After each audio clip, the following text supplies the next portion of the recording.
This episode of NOLA Film Scene is sponsored by our fellow actor, Jana McCaffery, attorney at law. All right, we're live.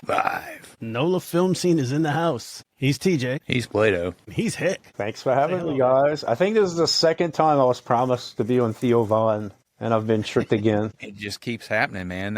How else are we going to get the famous Hick Cheramie? Yeah, I guess first time, shame on you. Second time, shame on me. So what you're saying is there won't be a third? Yeah, of course there'll be a third. If I'm invited back. If I'm invited back. Theo on that one. Yeah, maybe next time we'll get Theo on, too.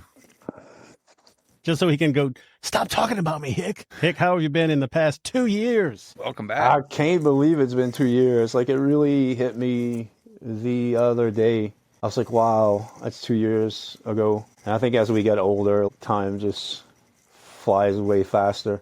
I've been well. I've been busy and you know, lucky enough to stay working. Things are great. You know, family's happy. My partner's happy. She made me a nice coffee with my little Halloween jack-o'-lantern on it, which has she started this the last Halloween, and I've kind of just kept it all year. But I've been good, man. I can't complain. Nice. Yeah, and we're live. We're live. I'll share my account in a minute, but I've shared the YouTube link. Everybody follow, make some comments. We're going to see if we can answer some. We don't know. We're still working the tech. Come talk to us. If we can break away, I don't know what the Saints are doing right now. If we can break them away from the Saints game, I think it's probably finished by now. It was probably finished a little while ago, I'm sorry to say. Unless they came back, they were trailing. But they're still scrappy. They're still fighting. So who dat? Who dat, baby? It's a LSU pulled it off yesterday. Yeah, man. My alma mater is not doing good this year. This is the first losing season they've had since I became a student in 2019 or so. Who's your alma mater? Liberty University. They're just struggling this year. But I digress. They do that insurance? Liberty, liberty, liberty, bibbity. Different Liberty. Oh, my bad. But I mean, if they want to throw me a commercial, you know. Bring it. Hick, one of your new movies that I'm so excited about is The Foi. Pronounce it right? Yeah, you pronounced it right. You pronounced it right. And you got some great Cajuns working in there. You do, man. Yeah. You do, yeah. A certain cook. Cajun cooking with Hoss. Cajun cooking with Hoss. Yes, Cajun cooking with Hoss. Even though we actually never met in person, he Let me interrupt just real quick. We lost Hick. Well, we'll keep going. Hopefully we'll get him back on live and his technical problems. Yep. Technical. I mean, wasn't for technical. My dad used to say, if it wasn't for no problems, I wouldn't have any problems. That's deep, man. I don't know the gentleman, Cajun Cooking with Hoss. I love his videos because he'll watch people all over the country try to make Creole and Cajun food. And once he gets frustrated, throw that in the long grass. And you don't put tomatoes in gumbo. We all know that. But God help you if you put that Old Bay anywhere. That's Yankee stuff. And I am getting... Oh, that was you sending to him? Okay.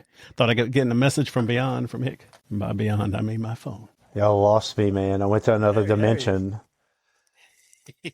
You got thrown in the long grass. I got thrown in the long grass. But yeah, Hoss, he's a great guy. And they kind of pulled him in on this because he's such a... he's such an entertainer when it comes to his videos. He has a huge following, and he's a great guy, and we talk probably at least once a week.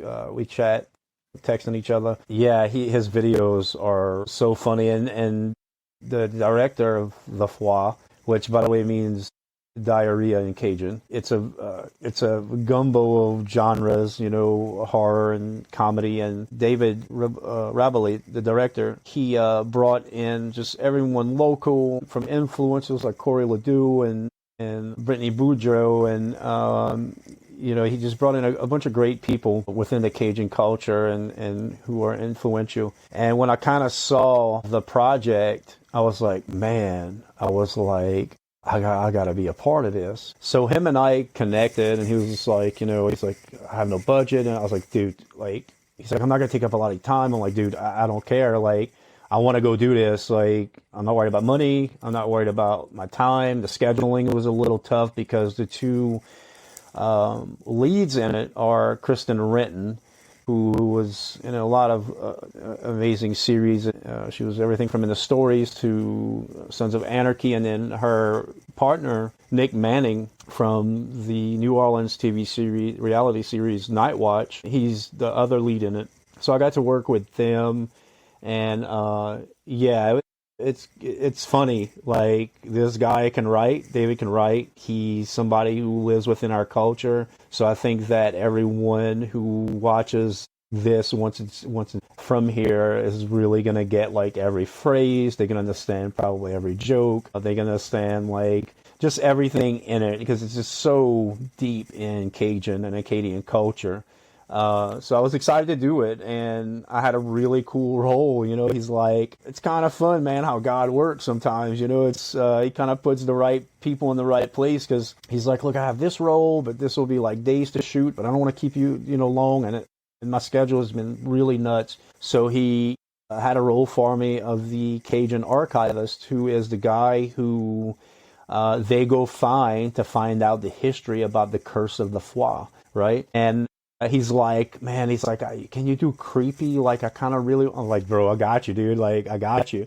So I play this like really creepy. I improvised a lot of what I did, and it, there's not much work. I look at it and I'm like, man, it turned out great, but like, it turned out really great. I seen a rough cut, and it was funny because traveling with Taryn, who's another social media influencer and has a really cool page and following, she came to set to interview me, and it was kind of cool because she got a lot of the good networking opportunities with meeting the director and then meeting Kristen and Nick, and that kind of spread off for her to have more interviews to be done and content. So we're interviewing, and she's like, so what kind of going before the interview? She's like, what's going on today? What are you going to do? And I was like, well, they don't really have an idea of what I'm going to do.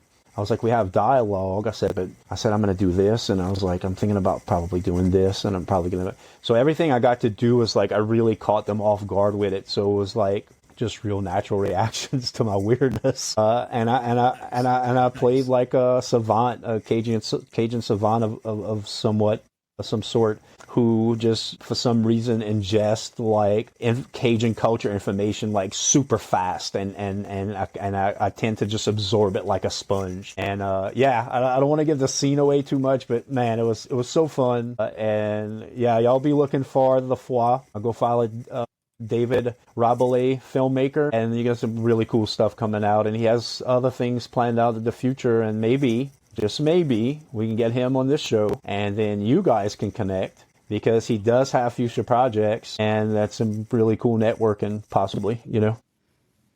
Right. Hey, let me interrupt real quick. Are you picking up the echo, Brian? All right, let me just hit stop because I can't toggle on echo cancellation. In other words, We'll be right back. We'll be right back after these messages. We're back. Yep. I hear you now.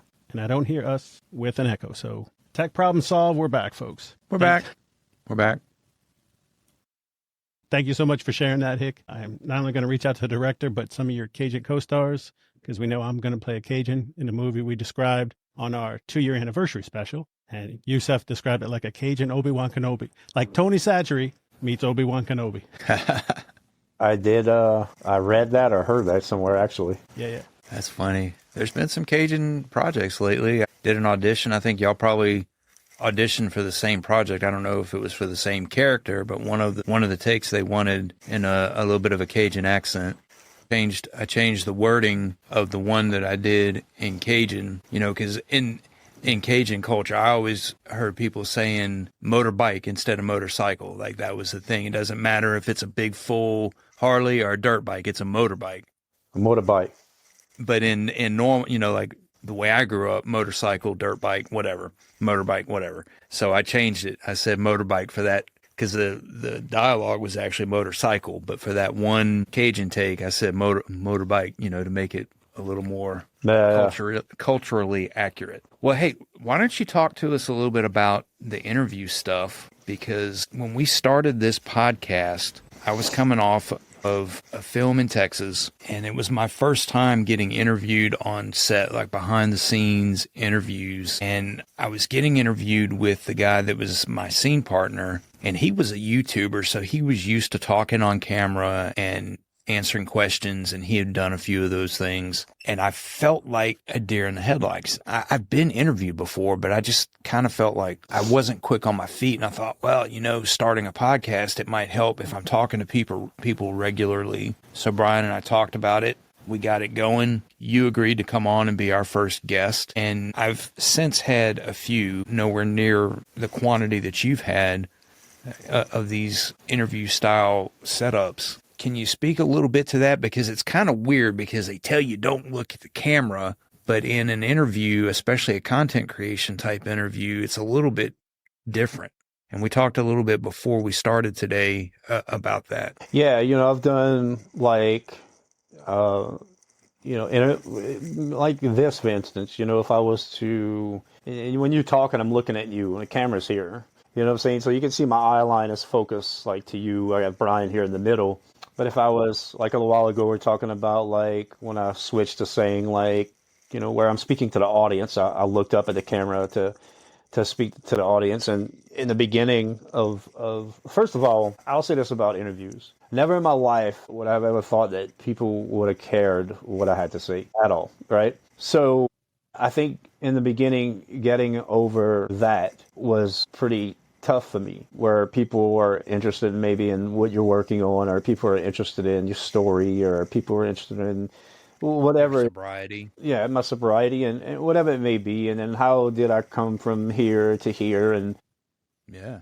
And I can't even count how many times I've told that story, because every different interviewer wants a part of that story. So, I'm always telling that story. And what I learned is in interviews is you have a lot of them who will send you questions ahead of time. And I don't really care for that. I don't want the, premeditated answer type question. I really don't like to know what an interviewer is going to ask me, because I feel like it takes away from a natural dialogue between the person interviewing you and, the interviewee, or whatever you may be called. We'll be right back. Have you been injured? New Orleans-based actor Jana McCaffery has been practicing law in Louisiana since 1999, specializing in personal injury since 2008. She takes helping others very seriously. So if you've been injured, Jana's offering a free consultation and a reduced fee to fellow members of the Louisiana film industry. She will handle your case from start to finish. She can be reached at janamccaffery@gmail.com or 504-837-1234. Make sure you tell her NOLA Film Scene sent you. And I agree with that, and that's why we don't send out interview questions. We have some standard types of questions that we ask, but it varies from guest to guest because everybody's got a different background. And right. I agree with you. That's part of the reason we don't do that, because I feel like it takes away from exactly what the point you're making right now. Yeah, it's more organic, and I love to be,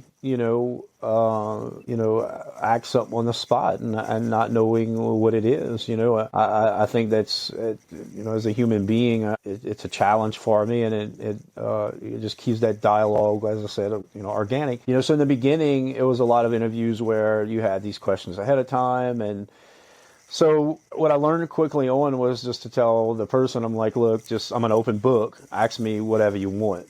Like, I will talk about whatever you want. Like, I have nothing to hide. I have nothing that I'm shameful of. So just whatever you want to ask me. But I think we were discussing before I jumped on, you and I was, and Brian was, these different style types of interviews. I started doing interviews back before COVID, but it was still, Zoom or whatnot. It was still all online like we are now. And I was basically just doing interviews like I am now. And then it kind of, after COVID, it kind of moved to some in-person stuff, right? So like in-person stuff, as you were discussing or started to discuss, is a lot different because now you're having dialogue with a person, say to my right. I was just doing one recently, but you're speaking to her followers and her audience, right? So I learned kind of, at the beginning it was kind of weird because I would stay just engaged with the person. And I'm like, what is the audience really seeing here? Are they really just seeing my profile and they're not seeing any emotion in my face? They're not really, are they really connecting with what I have to say? So as we kind of talked about earlier, I've figured out that I have to speak to the audience also, because I mean, that's why I'm here. I'm sure they interested in what I have to say, but like, really, this person's bringing me on to engage with their audience. And, that's when I kind of like realized, okay, I got to talk more to the camera because, as you said, as an actor, like one of our big rules is we never spike the camera. We never look straight into the camera. Like if I'm acting out a scene and I'm talking to this guy here and I'm like, yeah, Joe, I'm like, yeah. I'm not going to be like, yeah, Joe. And Joe's over here. I mean, you know what I'm saying? So we have all these eye lines to follow and these characters, especially when we're auditioning and they're just not there and we have one reader. So I had to learn that it's okay to look at the camera. It's okay. Early on a while ago, we talked about this for a little short break we had is I was talking about, David Rabelais is, he's a great director. He's a brilliant writer. There's a lot of funny stuff. And this was going to be a good one. So like, y'all be looking out for the foie. You know what I'm saying? So like I'm switching to the camera now. But in the beginning, I didn't really know that concept. As you said, I was kind of like a deer in headlights. Because first of all, it doesn't happen no more. But I would be more nervous sitting down for an interview than I was like on a film set, right? I remember talking to you when you were scheduled to go do your first panel as an actor. You got invited to be a celebrity panelist, and you were a little bit nervous about that. Yes, I was definitely. Even though you had done a lot of interviews up to that point related to your sobriety, but there's a whole different feel to it being in person when you've got all those eyes at you versus it is this when it's remote. Right now, it's just the three of us, and who knows how many people are watching remotely. Yeah, and it definitely is in person. It's completely different. Now, like, I still get nervous. I was at a premiere at the Baton Rouge Underground Film Festival last month, maybe, where my film Evangeline was featured there. And, like, the getting up on stage and asking the questions. And Cameron will say, like, dude, like, you had the audience engaged. Like, I was nervous. And she's like, you can't even tell, And one thing about her is like this morning we had a major primetime audition. I did the first take and I'm like, oh, that's good. And she was like, let's try another one, And I was like, okay. So I did another one and then like we played it back and she's like, this is the one. I'm like, this is the one. Like, this is the one. If I'm going to book, this is the one. So I trust her with my life and especially my career. Yeah. But she'll tell me, she was like, you didn't look nervous at all. Now, next month is something new for me. And I know you guys are big, especially Brian, are big on these cons, right? Yeah. Yes.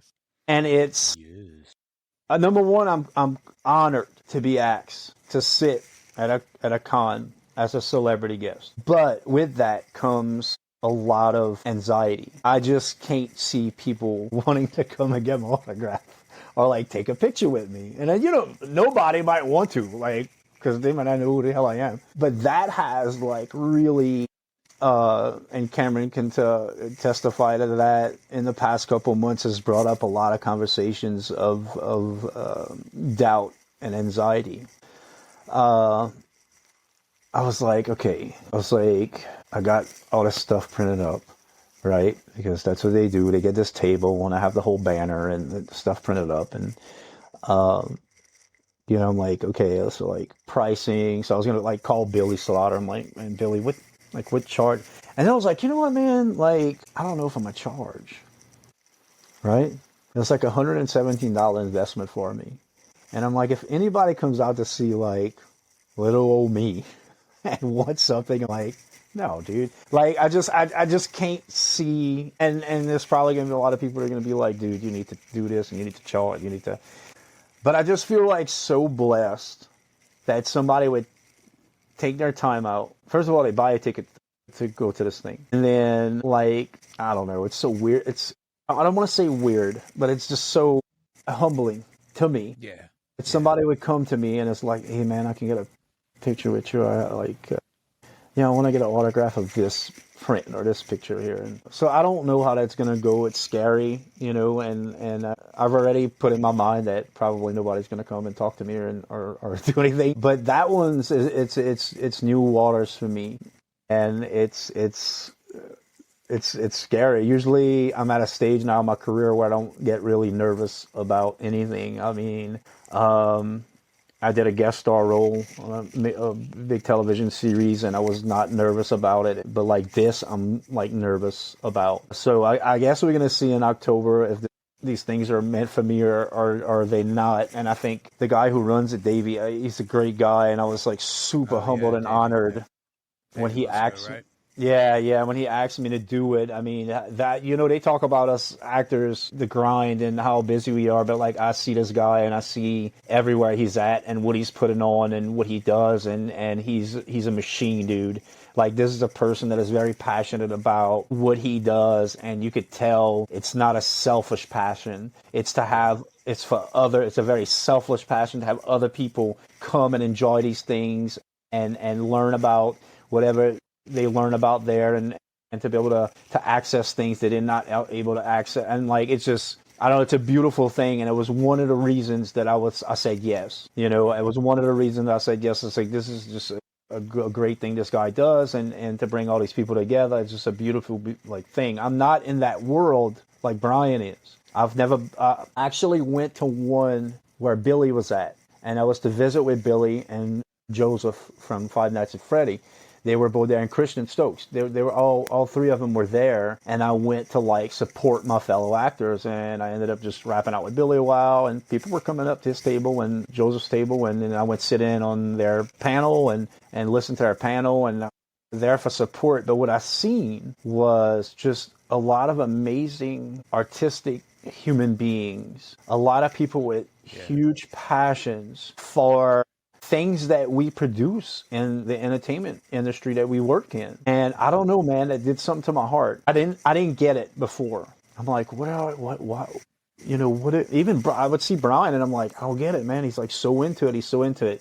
Well, I went, and now I know why. It's like this, it's very communal. It's very family. That was my fault for not so much judging a book by its cover, but maybe not understanding the content of the book before I opened and read it. And it turned out to be a beautiful thing for me. So when Davey did reach out, totally honored, scared, yes, but honored. And I'm going to be doing it next month for 2 days. I get to sit there and do this amazing thing, this opportunity that I'm sure other people would just kill for, to have opportunity to be a celebrity guest at some kind of con. So that I'm nervous about. And that's new waters for me. And I still think it's going to be a great experience, and we'll see how it goes. Man, I'm just a dude from the bayou who works in the oil field. That's it, so that's a little overwhelming for me. It's the same as TJ said. I think that's what brought a lot of the fear and anxiety with the celebrity guest panel. I don't look at myself as a celebrity by no means. I don't think I'm not. I act because it's therapy for me. It's something I'm very passionate about. So when that goes away, and then the end product of this is me being on a show, it's a different world now, because now people want to see that character. People want to meet that character. So now it becomes a different thing. Yeah. I'm at no level as Billy or Creek or Christian as these guys who had these really, but it's still scary, Yeah, of course. Because it's like I said, it's new to me. But as the days have gone on and it gets closer and closer to this thing, not saying I wasn't excited about it, but I keep getting more and more excited about it. I guess my gratitude continues to grow to be able to attend something like that and experience it from behind the table? Well, so let me say, I don't think there's anything wrong at all with being humble about it. And maybe after you get there and get through this event and you're not wanting to charge people for the experience, and you see exactly what you just said, people wanting to see you for some of the work product that you put out, that's a good thing. At the end of the day, that's what it's about. And I'm actually really impressed. I mean, I've known you for a long time, and that's one of the things that stood out about you early on. It was your humility, and you didn't know me from Adam, and you were willing to answer questions and help me out with advice on self-tapes and auditions. And I'm like, man, you ever got this? What did you do in this situation? And you never acted like you were better or too cool for school to answer those questions. And I think that's really going to carry you a long way. It really is. There's plenty enough people that are jerks about it. And it's cool that you're not, you know? I guess this is the lingering thought of, like, I'm not supposed to be here. If that makes sense. You know, exactly. That's well, exactly right. No, the imposter syndrome, like, okay, so for the con, that came back for me. But as far as an actor, I've gotten over that mountain. Right. That's what But like, I don't think I'm talking about is for the convention. Yeah, I don't think I'm supposed to be alive. Not in a grim way, but it's like the life I led. I'm like, man, like God saved me for something, you know? And I'm like, I'm just lucky to be breathing. Like, I'm lucky to get up every morning in that bed, and I'm lucky to be able to get up at 4 something in the morning and dress myself and go and work 10 hours in the oil field, and then come home to an audition and do this audition, and I'm beat and I'm tired, and thank God I have such a supporting partner, because my time is so limited with her.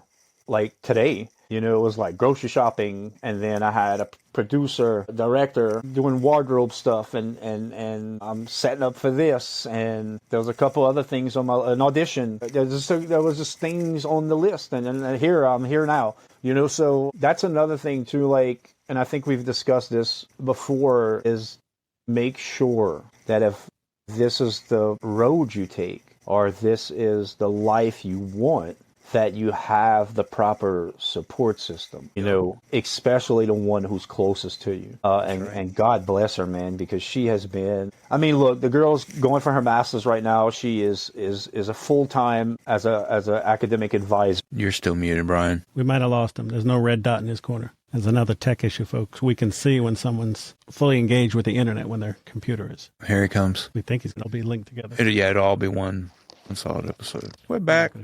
We're back. Yeah, sorry about that, guys. No, not your fault. I did want to stop you because a couple of things. One, you said you don't know what your purpose would be. And at least one is you are an inspiration for those struggling with alcoholism.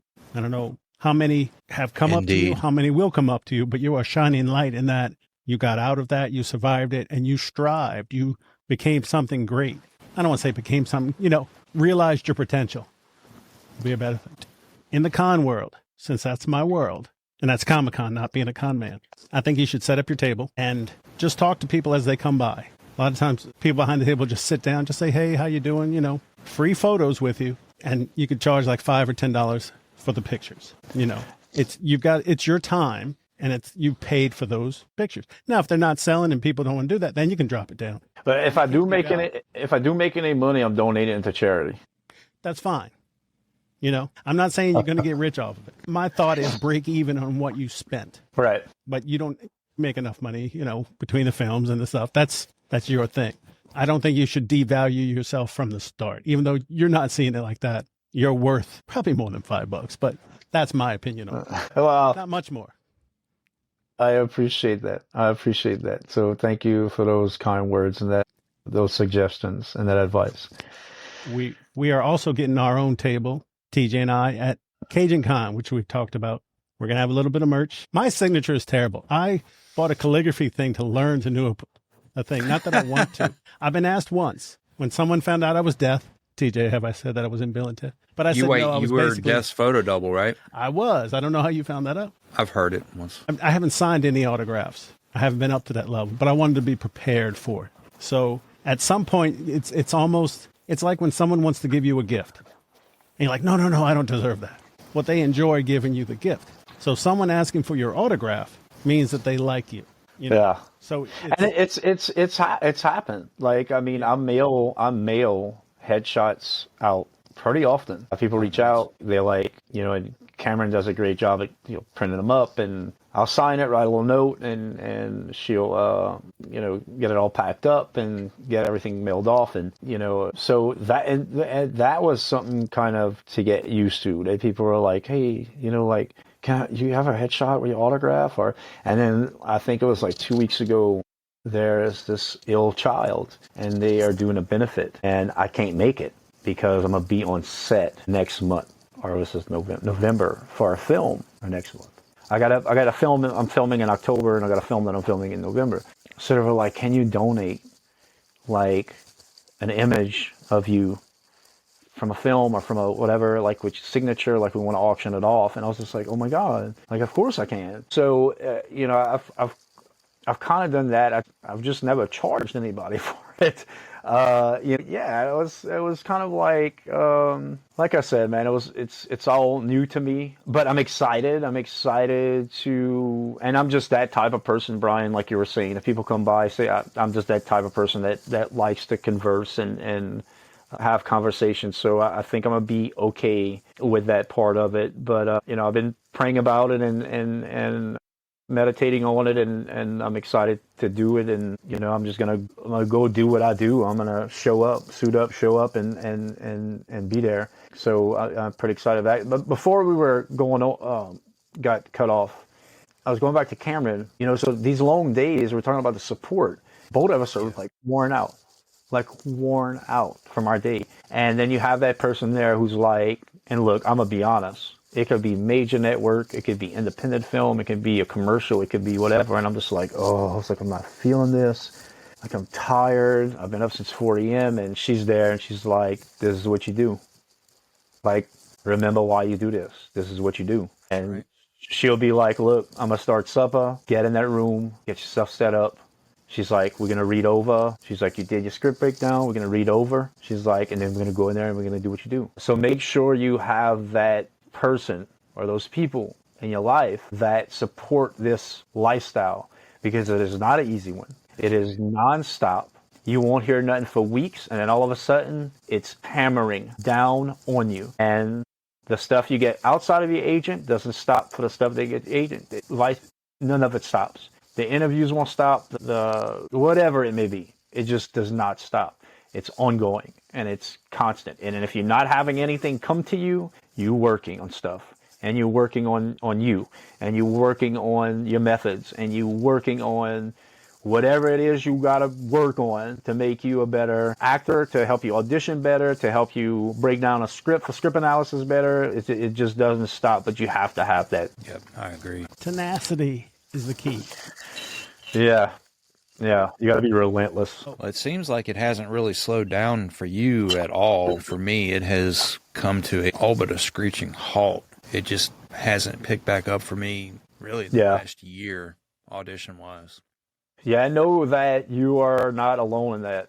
Know that there are hundreds and hundreds of other actors, a lot of actors I speak to who are just, there's nothing for them right now, and there's nothing that they early on in their career, so they haven't really had a chance to build up when it was popping, and so it's stagnant, and trust me, like, I have my months of being stagnant, like I came off of a film in April. Right before the film, boom, big Apple TV audition, boom, big Hulu TV series audition. I didn't book neither one of them. And then I went and I filmed this film in April of this past year, and because of my work ethic, because of my acting, because of they bringing me on to their next film, I just signed contract about a month ago that I start to film in November. Director, writer, the DP all love me. They're bringing me back, so that's what led for that film.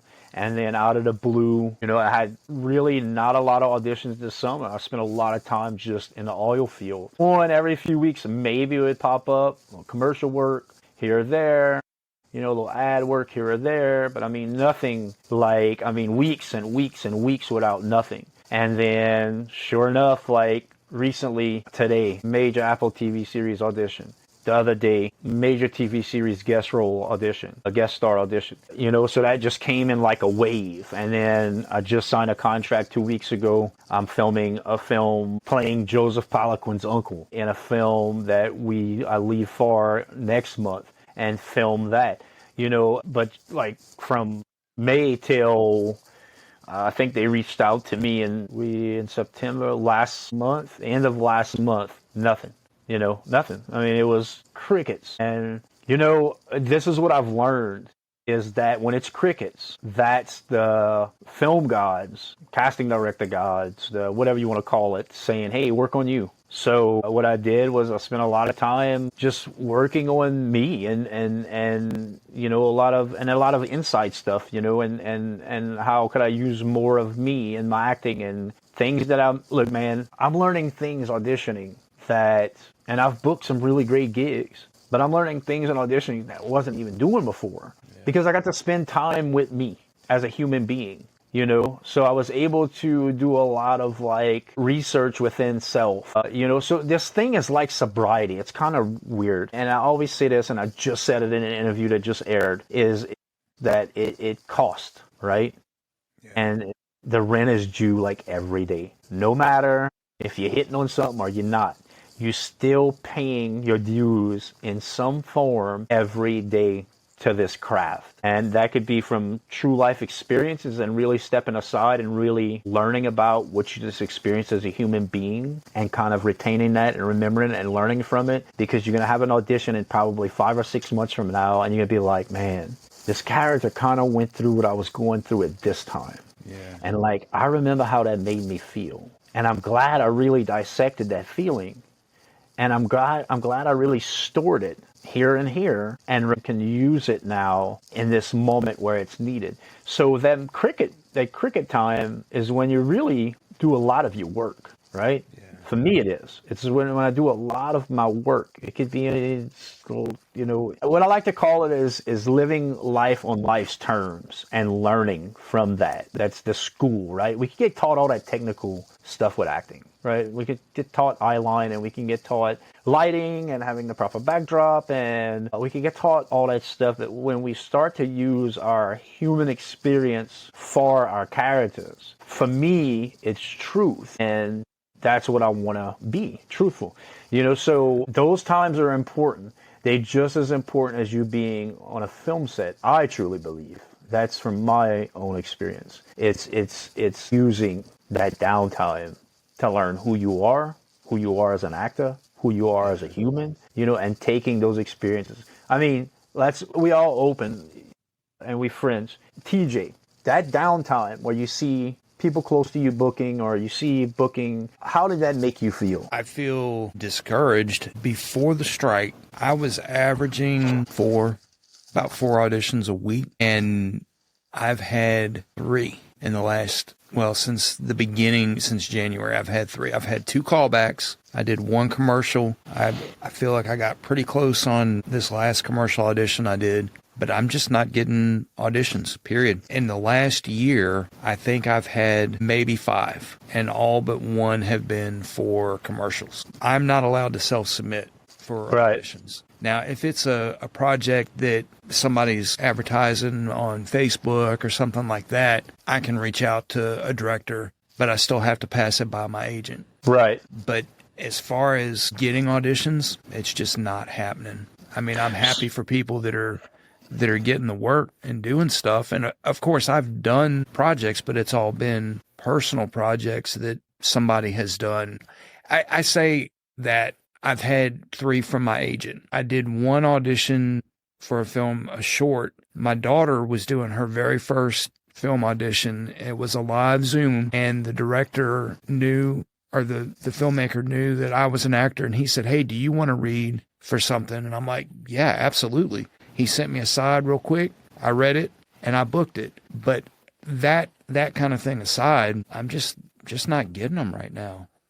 Yeah. And I don't know how to affect that change. Yeah, and I think that change has a lot to do with the industry right now, man. You know, and I'm sure, I know myself, and I'm sure Brian can relate, and you can relate, is we tired of that excuse. It's the way the industry is, and it's what's happening in the industry right now. And I think that's where a lot of our faith has to come to, where we say, you know what, like, let me trust this process. You know, you said you felt discouraged. And that's okay. That's completely justified. You know, it's important we don't sit in discouragement, and it's important we use that discouragement to our advantage, right? So, you know, it's picking up a book and studying a new method. It's researching other different audition techniques. It's taking that discouragement, that feeling, like I talked about earlier, and using that in a future role that will come up for you. I promise you, it always does. It's going to come up for you. And never forget how you felt during this period in time. You know, and it may be just you having to make some different choices with agents or management or whatever it may be, because we all got to remember, at the end of the day, it's the business. Yeah. You know, I think that sometimes we forget that. We forget that this is a business, and the people above us, that's what they care about, is money, right? And at the end of the day, when we do a project, I mean, honestly, I love my craft. I have a passion for acting. I love acting. It's why I did the Foie, you know? Like, I didn't have to go to my agent with that, because I didn't make no money. Anything I make money on, I go to my agent, no matter if I book it or not, like, or she does, or I do, or whatever. Like, that's just a mutual respect that her and I have. For me, it's just good business. Of course. You know, but, yeah, man, it's okay for you to feel that. And I want you to know you're not alone in that, because I have a bunch of acting friends, and there's just, I mean, you think about it, man, look at the productions. We have nothing going on. Like, we have nothing big going on. We don't have a lot of things going on. And you have places like, I mean, you guys look like, I rarely self-submit. Like, the other day I was having a conversation. It was Brian. Brian's like, "Hey, did you see this thing on Actors Access?" And I was like, dude, I'm terrible at opening up that app and looking for roles.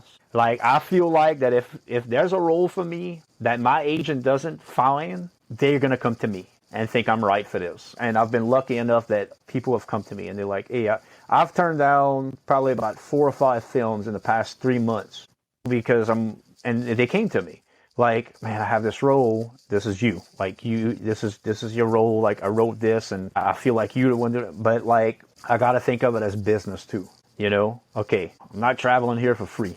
You know, I'm not going to spend money on wardrobe. I'm not, you know, whatever it may be. Like, if my agent don't find it, I'm not going to look for it. Like, I'm just not. The Foie was a cultural attraction I had to it. I read it. It was, the guy's his comedic timing and writing is amazing. So I was like, I got to be a part of this. It's my culture. It's my, you know, so sometimes, man, like, you just have to trust that process and kind of sit back and enjoy, like, really enjoy that time. I'm not going to lie to you, man. Sometimes I sit back and I'm like, please, no auditions this week. And I know that sounds horrible, but, like, sometimes like, I want to come home after working 10, 12 hours in the oil field, take a shower, eat supper, spend time with the woman I love, and, like, not hear about acting, you know? And I'm not saying that because I don't like acting. I'm saying that because I love acting, but I love my life too, you know? So I feel like when I don't get an audition and I don't hear nothing for a month, 2 months or whatever, like, that's God saying, like, okay, here you are. You having the time to build real and new human experiences. I'm giving you the time to read and become more knowledgeable on your craft. And I'm like, you know what? I trust that. Now, in saying that, I'm not going to say that I don't feel discouraged, right? But it helps me overcome that discouragement. It really does, you know, because I have that faith. Yeah, that makes sense. Yeah. I think you exemplify an attitude of gratitude. And I think that's something that will get you through Because my part, I might have had 10, 15 auditions for the whole year, maybe a little more, and I booked one thing. And that's a good ratio number, bro. Yeah. So I'm happy to book. I'm not complaining. And we've all talked about this offline, but I wanted to use it as an example. I booked it in August. It was scheduled for August and got rescheduled for September. And then I got the notes on it. I got the call sheet. I got the wardrobe. 3 hours after getting that email, I got another email saying it was canceled or postponed again. I'm like, what the hell's going on? And I'm frustrated. And my wife said, seems like they're, screwing with you. How long are you going to let that happen until we shoot? Yeah. I am planning a vacation coming in October, celebrating my 18th wedding anniversary. I don't Congrats. want to do it on Congrats. that. The rule is, if anything makes me SAG eligible, I'll skip the vacation. If it's non-union, let's see where it lands. You know what I mean? Because there's a 2-part to our vacation. The first part is a little more expensive, so I don't want to have to. I think I can get a refund. I think I can save my money, but I don't want to lose my money on that. But I have to. If I have to, that's the job we chose. Yeah, it is. It is the job we chose. It's the months without hearing nothing, the year without hearing nothing.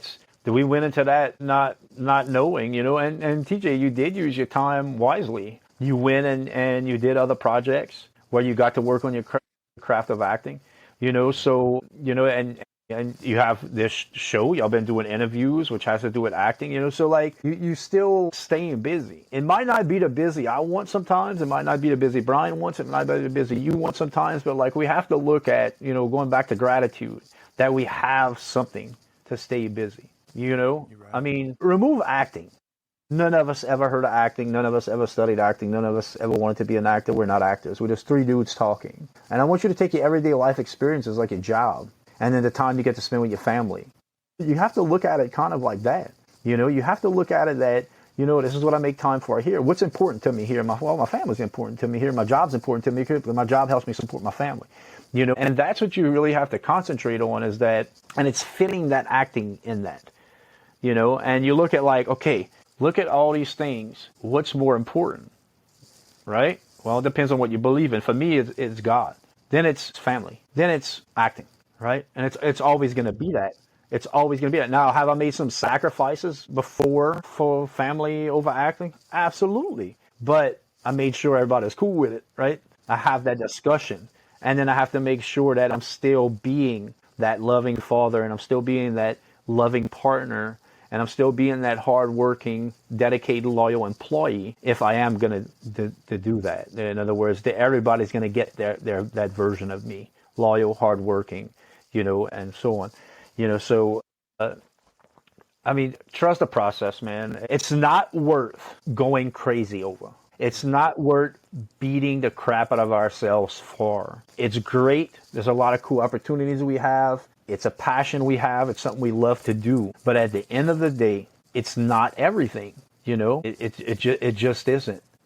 Sometimes I think about man, I'd move to the countryside of France and just disappear. Just me and my loved ones. And I'd be completely happy, I'm not saying there's a little part of me that would be man, what could I have done in the film industry? That's always going to be there. It's a part of us. But you have to look at what your priorities are. And in reality, for me, it's God, family, acting. That's it, And I always keep it like that. If acting's not going so good, guess what I got? God and family. That's always going to go good for me. God and family, right? Yep. If you have God and you have family, or whatever your higher power is, if it's the universe, whatever you believe in, and you have family, your support system, your true foundation of the man you are and what you built, or woman you are and what you built, or whatever you are and what you've built, then guess what? Acting is going to be just fine. Yeah. Rather it's full force or it's not, right? Because you have those things above it. Yeah. Yeah, that's a really good outlook on that. And I feel the same way. For me, it's the same God, family, and then work. Yeah, and you know what? You don't hear a lot of. I don't care what interview I do, and I don't care what it does to my reputation and what it does to my career, what it does to it. But I will always talk about I'm here because of God. It might be my concept of God, a God or higher power of my understanding that I choose to call God. But I will always, because I'm here. I'm here alive talking to y'all because of my faith and what I believe in. And that's not something I talk a whole lot about, but I always make sure to mention it, because I wouldn't be Y'all would have no interest in talking to me if I was just some random oil field worker who wasn't an actor, right? But God had allowed me to beat addiction, and he allowed me to get rid of all these character defects, and he allowed me to be a better person and to be loving and compassionate. And then he said, I'm going to give you a gift to go and tell a story, right? So without that, I mean, let's be real. Neither one of you would want to have me on live right now if you didn't know me. Well, not about an acting podcast, but we'd still love you. I would still love me, right? Because you truly are human beings. But you get the point I'm making, right? We would have never met through acting, and I would just not be here. Just like I would have been in that interview the other weekend, or the past ones, or a con, or whatever. So I always concentrate on that, and always concentrate on my faith, and I always concentrate on my why. We forget that sometimes. Like, what's your why? Why? The why, man, is so important. And why do we have to run out of time? It's been a great talk. I wish it could go on forever, and I know you could talk, and I know I could keep talking, but TJ's ears are starting to bleed. Nah, not me. It's been great having you on again, my friend. We'll have you on again in another 2 years. Before that.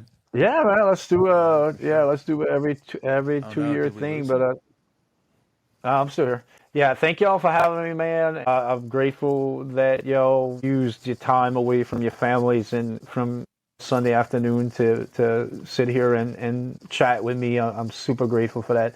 And yeah, man, I got movie next month, movie November, and then hopefully just a very quiet Christmas. And I think for all three of us and my other acting friends that, I truly am manifesting that we all have a prosperous, not only in our personal lives, but which is most important, but our acting careers, that we have way more opportunities and we succeed in our goals in 2026 that we have for ourselves as actors. For sure. Don't give up on 2025 yet, but yeah.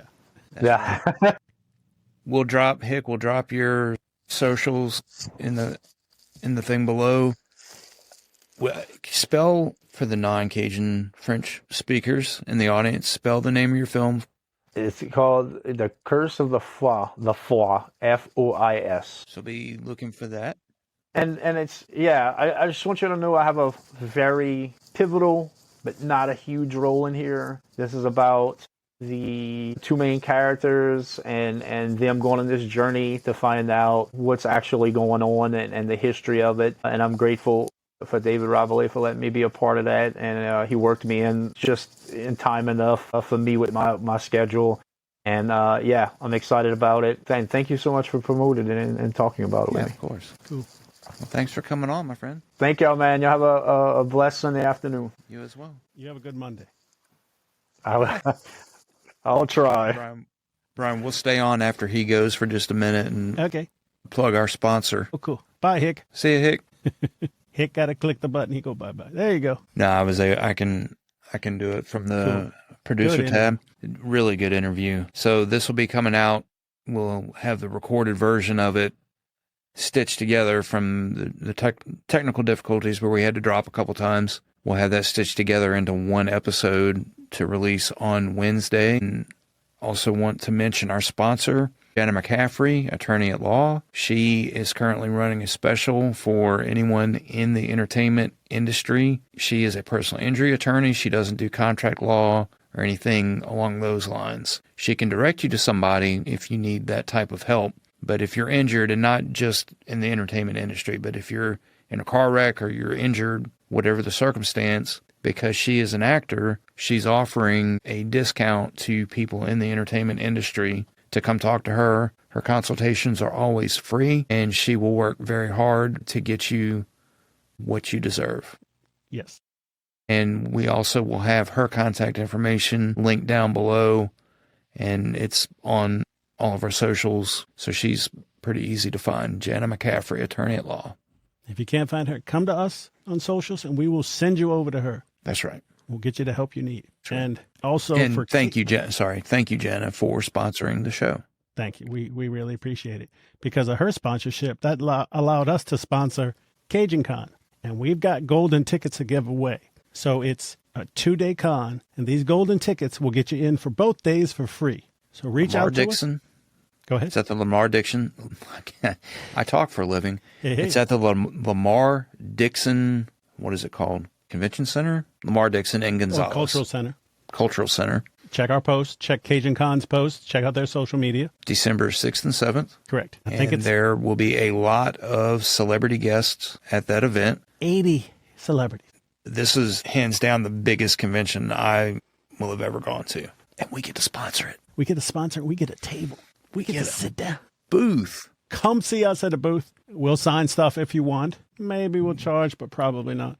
We will have some swag, some T-shirts, and some other things.